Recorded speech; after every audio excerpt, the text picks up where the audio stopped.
ಪ್ರತಿಭಾ ಪಾರ್ಶ್ವನಾಥ್ ಅವರು, ಮತ್ತು ಇನ್ನೆಲ್ಲ ಅಧ್ಯಾಪಕರು ಈ ಕಾಲೇಜಿನಲ್ಲಿ ವಿಶೇಷವಾಗಿ ರವಿಚಂದ್ರ ಕೆ ಫಿಸಿಕಲ್ ಡೈರೆಕ್ಟರ್, ಆ ಮನುಷ್ಯರು ಅಷ್ಟೇ. ಆಮೇಲೆ ಮತ್ತೊಬ್ಬರು ಡಾಕ್ಟರ್ ಸತ್ಯನಾರಾಯಣಗೌಡ ಅಂತ, ಮತ್ತೆ ಇಲ್ಲಿ ಡಾಕ್ಟರ್ ಕೆಂಪೇಗೌಡ ಅಂತ ನಿರೂಪಣೆ ಮಾಡಿದರು ಭಾಳ ಸುಂದರವಾಗಿ. ನಾನು ಅಲ್ಲಿ ಬರಬೇಕಾದ್ರೆ ವಾಯ್ಸ್ ಕೇಳಕ್ಕಂಥ ವ್ಯಕ್ತಿಗಳು TV ಆ್ಯಂಕರಿಂಗ್ ಮಾಡಿದ ರೀತಿಯಲ್ಲಿ ನಿರೂಪಣೆ ಮಾಡಿದರು. ಇವರೆಲ್ಲರೂ ಕೂಡ ಈ ಕಾಲೇಜಿನ ಸರ್ವತೋಮುಖ ಅಭಿವೃದ್ಧಿಗೆ ಶ್ರಮಿಸಿದ್ದಾರೆ. ನಾನು ಈ ಕಾಲೇಜಿನಲ್ಲಿ 1.5 ವರ್ಷ ಪ್ರಾಂಶುಪಾಲನಾಗಿದ್ದೆ.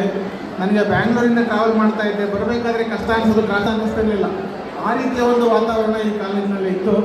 ಅವರಿಗೆ ಎಲ್ಲ ಕಾಲೇಜಿನ ಅಧ್ಯಾಪಕರಿಗೆ please don't have any kind of inferiority complex in you. You are better than any private college students in all aspects. I have found in government college students, we have all proved that the government college students are extremely doing well in all aspects. That is an all that. And you can just survive in any part of the world provided if you work hard at this age. According to me, the college is 1/4 of our life. If you work hard during 1/4 of your life and don't misuse this 1/4 of our life, and you can enjoy your life remaining fruitfully, and definitely it's in your hand.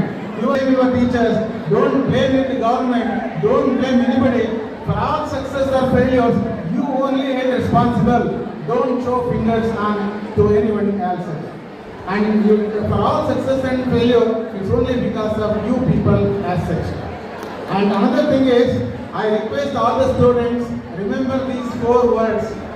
ನಾನು ಯಾವಾಗಲೂ ಹೇಳ್ತಾ ಇರ್ತೇನೆ ಮಕ್ಕಳನ್ನ ಕುರಿತು. ಒಂದು, ತಾಯಿಯ ಮಡಿಲು, ತಂದೆಯ ಹೆಗಲು, ಹುಟ್ಟಿದ ಊರು, ಬೆಳೆದು ಬಂದ ದಾರಿ. ಅರ್ಥ ಆಯ್ತಲ್ಲ? ತಾಯಿಯ ಮಡಿಲು, ತಂದೆಯ ಹೆಗಲು, ಹುಟ್ಟಿದ ಊರು, ಬೆಳೆದು ಬಂದ ದಾರಿ.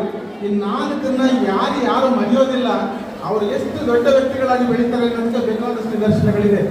ನಾವೇನು ಮಾಡ್ತೀವಿ ಅಂತ ಹೇಳಿದ್ರೆ, ಎಲ್ಲ ಹಳ್ಳಿನಲ್ಲೇ ಹುಟ್ಟಿರ್ತೇವೆ, ಹಳ್ಳಿನಲ್ಲೇ ಬೆಳೆದಿರ್ತೇವೆ, ಕಷ್ಟದಲ್ಲೇ ಬಂದಿರ್ತೇವೆ. ನಮಗೊಂದು ಪೊಸಿಷನ್, ಒಂದು ಇದು ಸಿಕ್ಕಿದ ತಕ್ಷಣ ಅದೆಲ್ಲವನ್ನೂ ಕೂಡ ಮರೆತು ಬಿಡ್ತೇವೆ. ನಾವು ಇನ್ಹ್ಯೂಮನ್ ಆಗಿ ಬಿಹೇವ್ ಮಾಡ್ತೇವೆ ನಮ್ಮ ಸಹೋದ್ಯೋಗಿಗಳ ಜೊತೆಗೆ, ಅಥವಾ ನಮ್ಮ ಜೊತೆ ಕೆಲಸ ಮಾಡೋದ್ರ ಜೊತೆಗೆ, ಅಥವಾ ವಿದ್ಯಾರ್ಥಿಗಳ ಜೊತೆಗೆ. ಅದು ಯಾವುದೂ ಕೂಡ ಆಗಬಾರ್ದು. ನಾವು ಹಿಂದೆ ಯಾವಾಗಲೂ ಮರಿಬಾರ್ದು. ನಾವು ನಡೆದು ಬಂದ ದಾರಿಯನ್ನು ಯಾವ ಕ್ಷೇತ್ರ ನಾವು ಸರಿಯಾಗಿ ಕರ್ತವ್ಯವನ್ನು ನಿರ್ವಹಿಸಲಿಕ್ಕೆ ಸಾಧ್ಯ ಆಗುತ್ತೆ ಅಂತ ನಾನಾದರೂ ಕೂಡ ಮನಗಂಡಿದ್ದೀನಿ. ನಾನು ಯಾವಾಗಲೂ ಇದು 4 ಅಂಶಗಳನ್ನ ಜ್ಞಾಪಕ ಬರ್ತಾ ಇರ್ತೇನೆ. ಅವಾಗ ನನ್ನ ಮೈಂಡ್